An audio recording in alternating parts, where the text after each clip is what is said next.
اللہ رب العزت نے اپنی بندگی رسول صلی اللہ علیہ وسلم کی اطاعت کے بعد انسان پر جس کا ادب و احترام لازم قرار دیا وہ دو ہستی ہیں، ماں اور باپ۔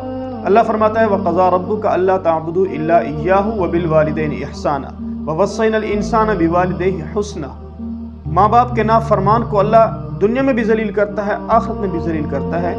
حضرت عوام بن حوشب رحمۃ اللہ علیہ مشہور تابعین میں سے ہیں، 148 ہجری میں ان کا وصال ہوا۔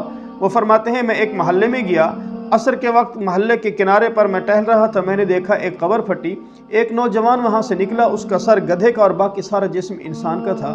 اس نے 3 مرتبہ گدھے کے ہینگنے جیسی آواز نکالی، پھر قبر اس کی دوبارہ پھٹی، وہ اس میں غائب ہو گیا۔ میں نے دیکھا کہ ایک بڑھیا سود کاٹ رہی ہے، میں نے اس کی طرف جب دیکھا، اس سے پوچھنے کا ارادہ کیا تو اس نے ایک اور بڑھیا کی طرف اشارہ کیا کہ وہ بیٹھی ہے، وہ اس قبر والے کی ماں ہے۔ ماجرا کیا ہے؟ میں پریشان تھا۔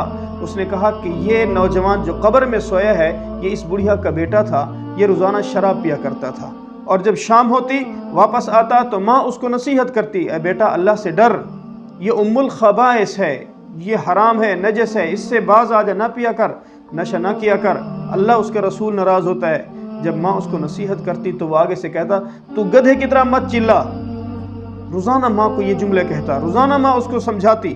ایک مرتبہ وہ مرا، جب مرا تو پھر اس کو دفن کیا گیا۔